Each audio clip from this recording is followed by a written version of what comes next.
What's going on, guys? Sam Adams here, and welcome to an unboxing of the Nintendo Switch. I know it's such a unique idea. I bet no one has ever done an unboxing for this specific piece of hardware before. Lo and behold, through the sarcasm, we're going to do one right here. So going ahead and cracking open the box, it's pretty simple to get open as compared to a lot of other things. Never mind. Alright, so right here we have some instructions. I'll see if I can get those in there for you. Step 1, plug it in. Step 2, set it up. And apparently that's all you need to know. There are a couple of more specifics, but hey, who needs instructions right here?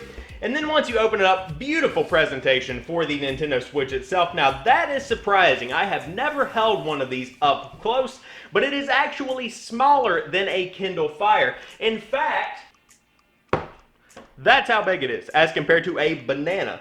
Now, for a more accurate comparison, here is the Switch next to an iPad Generation 3. Now, as you can see, there's quite a good bit of size comparison here. Now, if we slide these over, this is where the real comparison comes in that a lot of people are going to be able to relate to.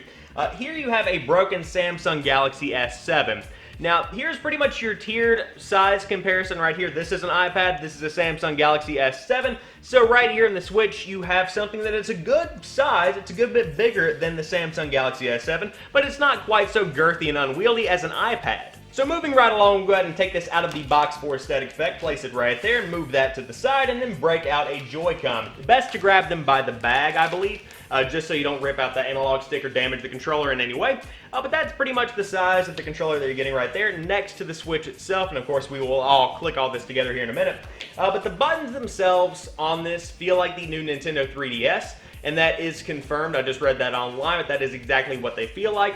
That button has the same kind of press, and the shoulder buttons also have a good bit of feedback that's slightly different than the face buttons right here, but not by much. Now, the analog stick, I know it clicks, but it feels like the Xbox One controller analog sticks, which is definitely a good thing because they do give a good bit of pressure feedback as well as audible feedback that definitely lets you know you are getting a solid press in. So now, of course, with the Neon edition of the console itself, you do get another blue left Joy-Con, and I do believe that matches nicely. I like the colors of them, and they do tend to feel pretty good whenever you have both of them in your hand. I can definitely see myself playing some games that require motion controls, and this isn't going to be a girthy big controller. It's not going to be something that's difficult to kind of maneuver. It's just a solid controller, and you are getting the same kind of feedback on these face buttons as you were on these face buttons, and they both seem to feel pretty good. Now, these buttons on the inside right here, they do not have the same kind of feedback. These are a little bit mushy, and I could see it being kind of difficult to tell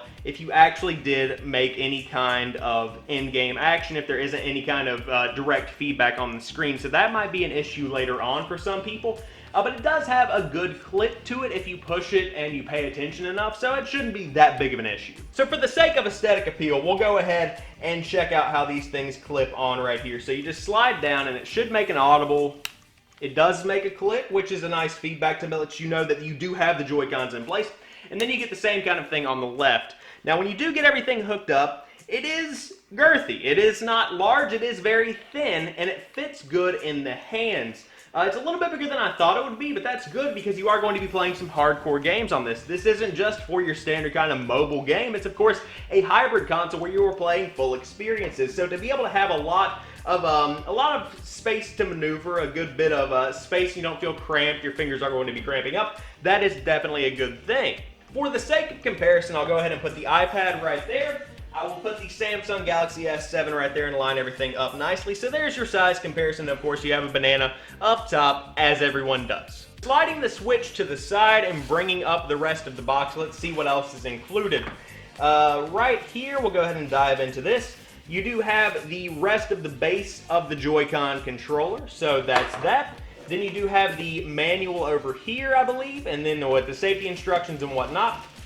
So here is the base, I assume. And we'll go ahead and break this up. It's got some bubble wrap around it, which is very nice. It's got some packing material to make sure that there are no fingerprints or anything on it. And that is the size of the base right there. So sliding that to the side. It's definitely made of plastic, there's no doubt about that. It's got your two USBs right here, I believe. I'll get that closer to the camera. It's got your two USBs.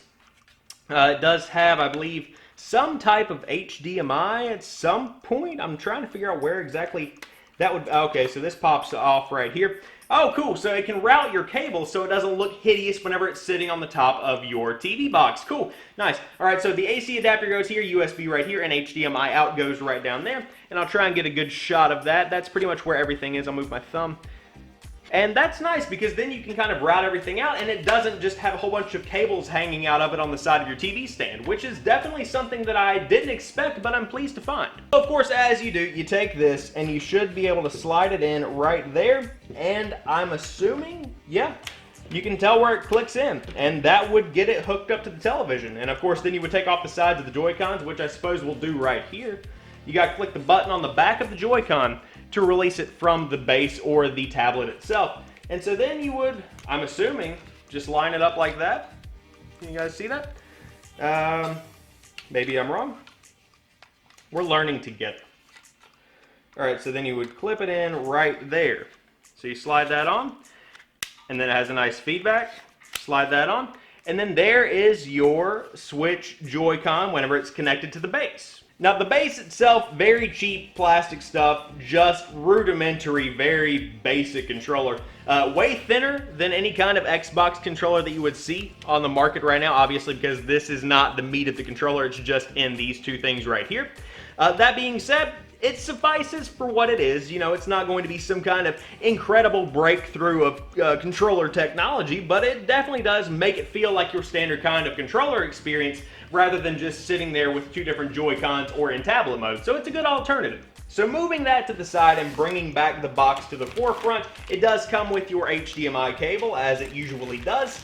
Then you do have your AC adapter for plugging into the wall, and it does appear to have the USB-C. So that's going to be good for charging.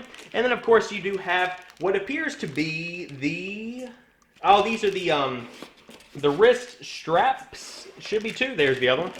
The wrist straps that do plug into the Joy-Con. We'll go ahead and unbox that, if you will, unbag it rather.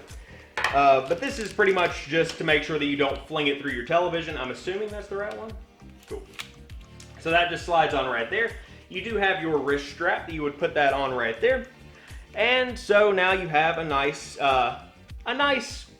thing that makes you not throw it through the television, which is always welcome. So when it all comes down to it, at the end of the day, inside of the Nintendo Switch box, you do have the AC adapter, you do have your HDMI cable, your two wrist straps for both the left and the right Joy-Con, the Switch tablet itself, the base, the left and right Joy-Con, and a base for both sides of the Joy-Con to be clipped into for kind of traditional gameplay. And that about wraps it up for what is in the Switch box. Now, I also did an unboxing of The Legend of Zelda Breath of the Wild Special Edition, which is on my channel if you want to check that out. It's definitely an awesome special edition that I would recommend at least trying to find if you can and you're a fan of Zelda and you need an awesome carrying case for the tablet and the Joy-Cons themselves. But as for right now, I want to thank each and every one of you guys for watching this unboxing of the Nintendo Switch. I will talk to you probably soon. I'm really going to be going hard on Zelda this weekend, as many people are. Peace.